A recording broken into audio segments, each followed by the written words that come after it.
Nag-film ng aking Lind na chocolate kasi kailangan ko tong i-review. So, nagawa ko na tong bintana dito sa kabilang side ng bahay. As you can see, tapos ko na yun dito sa kabila. Ewan ko kung tama ba pronunciation ko na.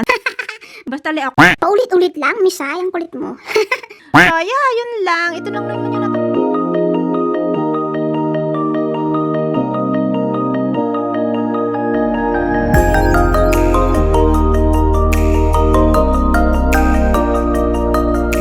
Ang daming halon, raspberry.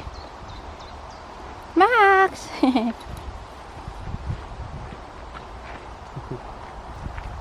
Oh, this is so nice! What is this flower? Look. Ang ganda nito, kulay violet.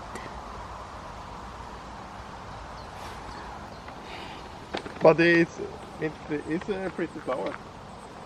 It is pretty flower. Punta tayo sa bahay ngayon. Wala akong magawa. So, punta na lang tayo doon sa house.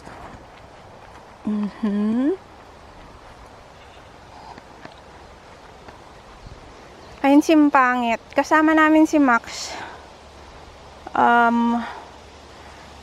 Maglalakad lang sila, then babalik na lang si Pangit dito. Nakabit ko na yung isang bintana, natapos ko na to lagyan ng salamin, and nakabit ko na rin yung wood putty. So, ganyan na yung itsura niya, o diba? Isa na lang na bintana yung gagawin ko. Lalagyan ko pa yan ng salamin at gagawan ko ng glass kasi walang glass yung taas. Andun si Pangit. So, itong kabila is ayos na din. Ayos na yung dito. Not totally ayos. Pipinturahan ko pa yan and aayusin ko yung salamin. So, usual. Ganito lang naman lagi. Yep. And, nag-cut din ako ng grass. Si Pangit naman yung nagtuloy. Nag-cut din ako dito ng grass. Ayan. And, lahat ng bintana dito is okay na. Lahat yan is ayos na. Here. Yung tatlo dito sa likod is ayos na din. So, naririnig nyo yung ibon. So, ang gagawin ko na lang is yung bintana dito.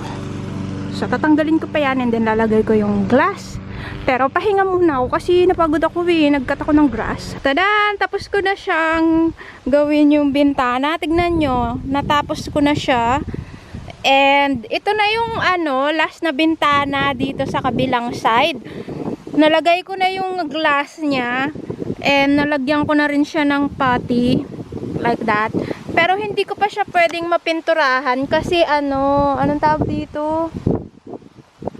Basa pa siya. So, siguro mga ilang araw bago ko pa siya makabit sa bintana. Pero yung kabilang bintana is tuyo na siya. Tignan nyo. So, tuyo na siya. Pwede ko na itong pinturahan. Kaya lang, I think, antayin ko muna na fully matuyo siya bago ko siya totally pinturahan. Tanggalin ko na kaya to. Nilagyan ko kasi ng tag yung salamin para alam ko kung anong salamin yung kung para saan yung salamin. So, nilagyan ko lang siya ng tape. Tatanggalin ko na siya. Meron din dito. Kaya lang nasa loob.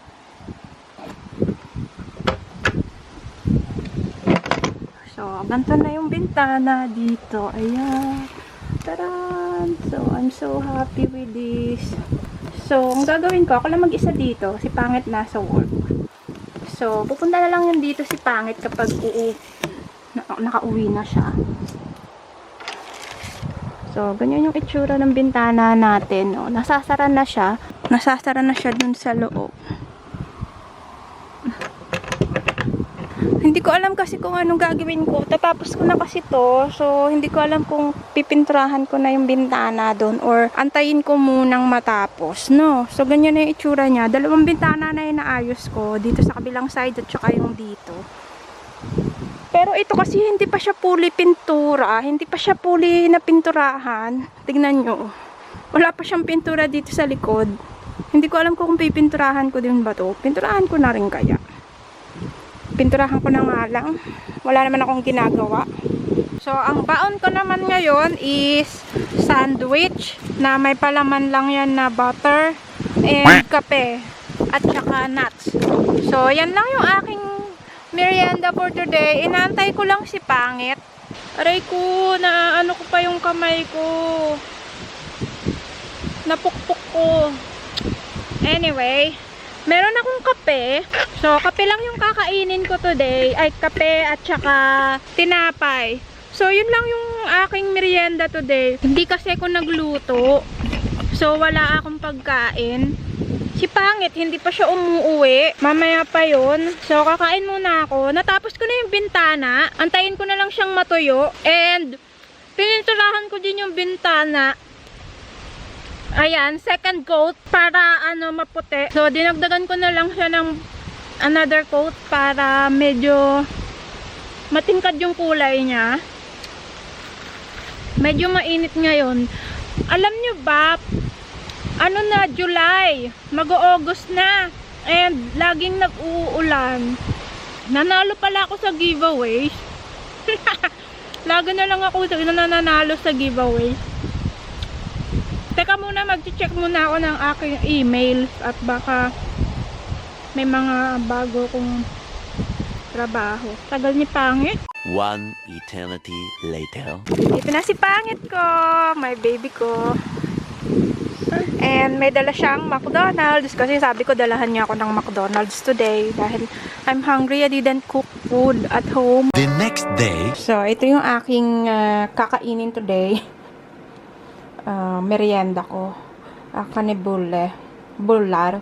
Binigay sa akin to ng nanay ni Pangit. And then, meron akong dumating na i-review. Ano to? Anong tawag dito? Soda stream. Yung ginagamit para dito. Diyan. Yung para siya maging carbonated yung drinks nyo. So, kung gusto nyong may flavor, ito siya. Pwede nyong ilagay sa carbonated na tubig. And, parang i-ano mo lang siya. I-carbonate mo lang siya. Lalagyan mo lang siya ng air. So, ganyan siya. Meron akong guava, tropical guava na nakuha at saka itong zero sugar, parang original, parang soft drinks. Ganon. So, titignan ko pa yan. I-review ko din yan. Pero hindi pa ngayon kasi medyo marami pa akong ginagawa. And nakita nyo naman yung aking bagong planter. Ito. So, ikakabit ko pa yan. Tingnan nga natin kung anong itsura niya. Yan. Ganyan siya. Yay! So, I hope maging maganda yung itsura niya, no? Kapag kinabit namin siya.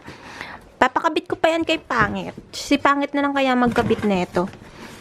I-screw lang naman yan. So, mabilis lang. And, magmimerienda muna ako dahil nagugutom na ako. Andito kami ngayon sa bahay. Kahapon, nag-ayos kami dito. Ayan, malinis naman dyan. And kahapon, nagpunta kami sa, sa Lopez. And, auction house siya. Bali, ang nangyari is, after nila ma-auction lahat ng mga nandun, yung mga hindi nabili, is free na siya. So, nakakuha kami ng, grass clipper at saka itong pangkat ng grass. Parehong Mic ang brand niya. So, titesting namin kung gumagana siya. Nakakuha rin ako ng electric bike cycle sa bahay. And, meron ng bunga yung bear dito, oh. Kinakain na siya ng moose. Ayan yung bunga niya, oh. So, ngayon ang gagawin lang namin is isi-testing namin yung binili namin. Yung nakuha namin. So, ito na yung aming halon bushes. Sobrang dami na niyang mga weeds. Hindi namin siya nilinis today. Tingnan nyo, oh. Tadan! Ayan yung halon. Raspberry. I think masarap to. Tikman nga natin. Kuha tayo. Isa. Let's check it inside. Hindi siya maganda. So, kuha na lang tayo ulit. Marami pa naman dito. Ayan, no. Uwi.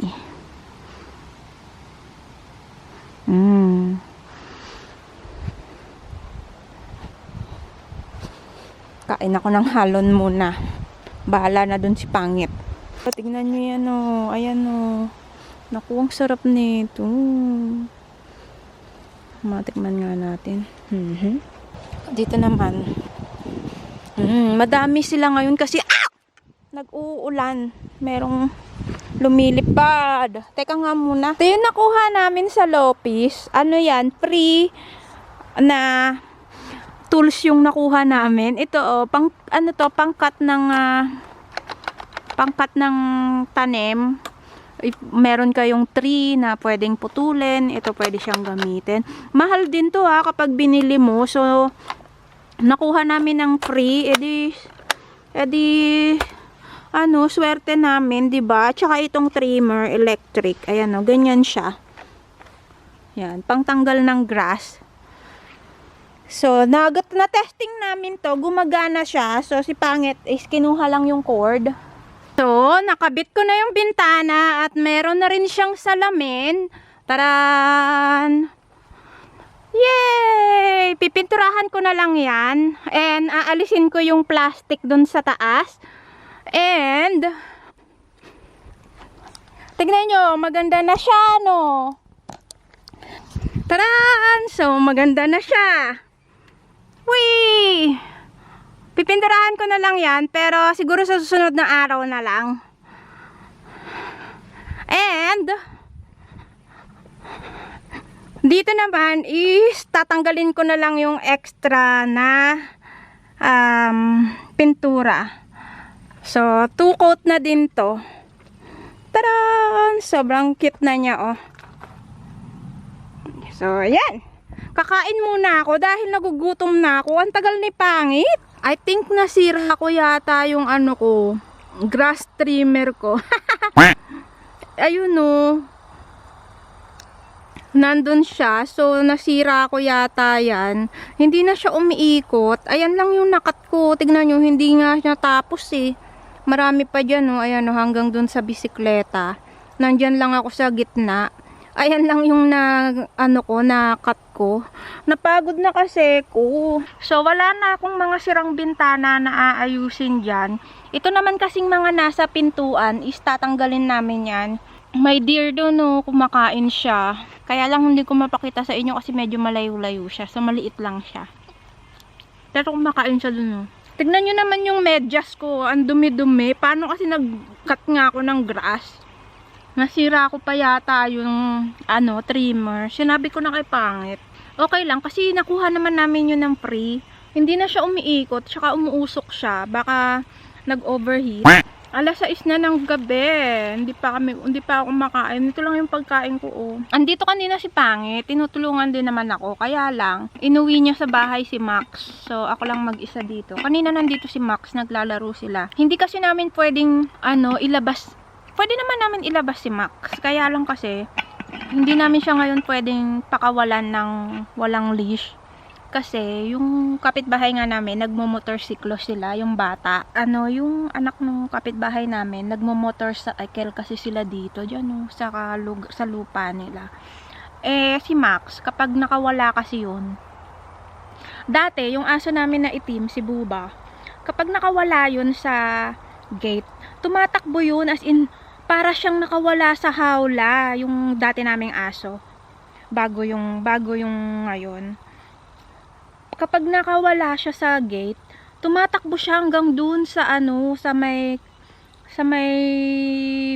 highway, sa road. So, hindi maganda kasi may pumasok sa mata ko.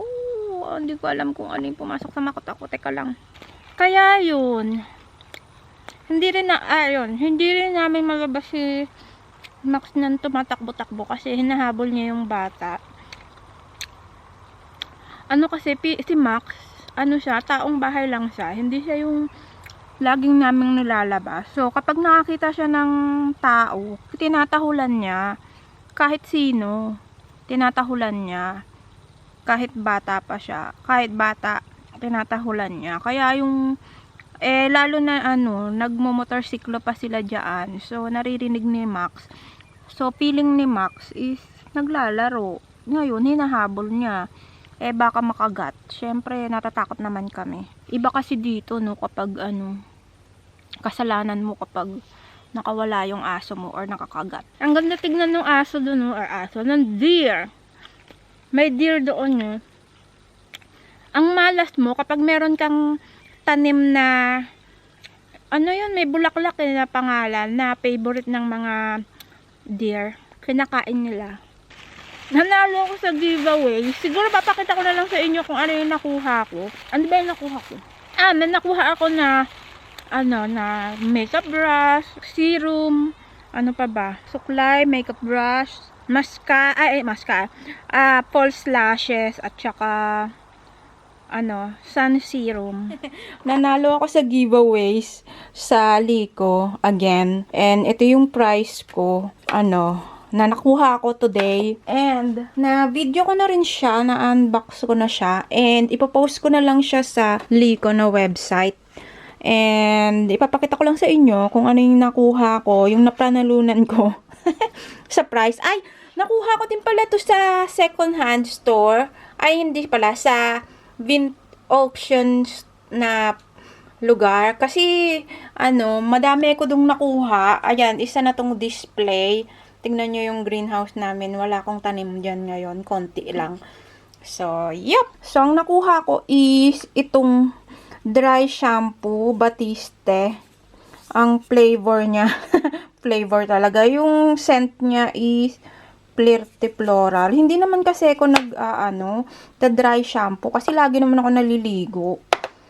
And, meron din ako nakuhang suklay. Ito, detangling mini brush. Ganyan siya, parang plastic. Testing ko yan, kung maganda ba yung suklay na yan. Tapos, meron din akong nakuha na skin generic. Parang, ano bang tawag dito? Para siyang serum na nilalagay mo siya sa moisturizer mo. Sun serum siya. So, kung lalabas kayo sa labas kapag, tag-init, especially ngayon summer, pero tag-ulan na dito. Tignan nyo naman, laging umuulan. Naiinis na nga ako Hindi ako makalabas. Lagi kasing umuulan, basa sa labas. But anyway, ito ay, 50 plus SPF. So, maganda tong protection sa sun. Siya, para siyang tiki-tiki. Tiki-tiki, Alam niyo yung tiki-tiki drops, di ba yung vitamins? So, ganyan siya. So, nilalagay mo siya sa lotion mo or sa skin moisturizer mo para kung lalabas ka, meron kang sun protection against the sun, ultraviolet rays. And SPF 50 siya, so matapang siya. Ilang drops lang naman yung ilalagay mo, ganyan siya. Diba? Meron din ako nakuhang brush ng Real Technique. Ganyan siya, mini brush duo, foundation and blush. So, face and cheek siya. So, maganda din siya. Real Technique. Bali kasi isang buong company siya. And lahat ng brand na hawak nila is yun yung price. So, meron silang Tangle Teaser, Skin Generics, Real Technique, Batiste, at saka Allure. Ito, false lashes. Gagamitin ko to kapag nag-makeup tayo. Alam nyo naman, mahilig tayo sa makeup. And, meron din silang nilagay. Ito hindi to kasama. Bali, nilagay lang nila itong bag. Hindi to kasama akin yung laman yan. Nilagay ko lang siya kasi makeup brush. So, ganyan siya bag. Ilalagay mo yung brushes mo. So, akin tong mga brush na to, meron na akong lagayan. So, ang ganda niya may zipper. Tsaka madami siyang, malaki pa yung pwede mong ilagay. So, nilagay ko na siya. So, yan yung mga nakuha natin sa aking premyo. Ayan, nakalagay. Stuart Grasty, Still Vinsted. So, congratulations to the winners. So, So, madami rin naman yung nanalo. Ilan ba kami nanalo doon? 3 ata. So, ilalagay ko na lang yung picture kung saan yung contest na sinaluhan ko. Lagi lang ako sali ng sali sa giveaways, no? So, yeah, ayusin ko muna yan. Gagawan ko muna siya ng unboxing.